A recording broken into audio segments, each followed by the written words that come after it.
அல்ஹம்துலில்லாஹ். உடன்குடியிலிருந்து உங்கள் அபு.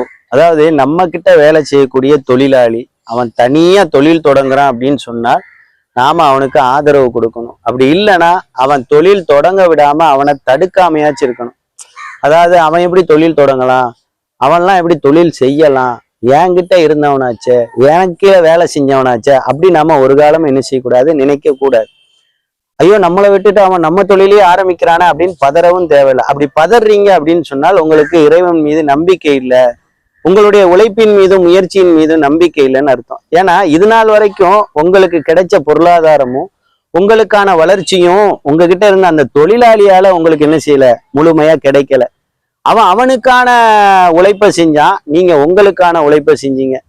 உங்க ரெண்டு பேருக்குமே இறைவனுடைய நாட்டத்தினால மட்டும்தான் நடக்கும். ஏட்ல என்ன எழுதப்பட்டுச்சோ அதுதான் உங்களுக்கும் கிடைக்கும், அவனுக்கும் கிடைக்கும். அவன் உங்களை விட்டு போய் தனியா தொழில் தொடங்குறதுனால உங்கள்கிட்ட இருக்கிற எல்லாமே போய் நீங்க நடுரோட்ல நிக்க போறது இல்லை.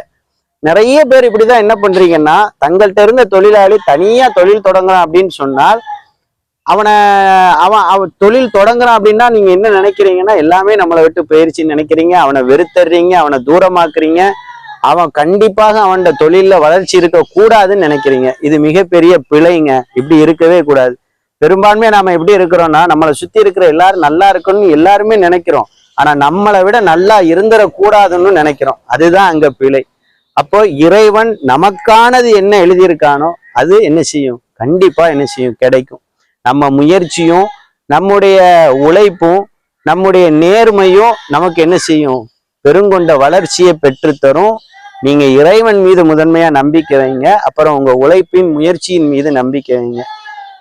அதே மாதிரி மற்ற மக்களுக்கு எப்பவுமே நல்லது நினைங்க, கண்டிப்பா நம்ம லைஃப்லயும் நல்லதே நடக்கும். அதனாலதான் இஸ்லாம் சொல்லுது, இன்னமல் ஆமானு பின்னியா, எண்ணத்தை போல்தான் வாழ்வு. நல்ல எண்ணம் கொண்டவங்களா இருந்தா நமக்கு நல்ல வாழ்க்கையை கண்டிப்பா இறைவன் தருவான். சோதனையிலையும் ஒரு பெரிய அமைதியை என்ன செய்வான், தருவான்.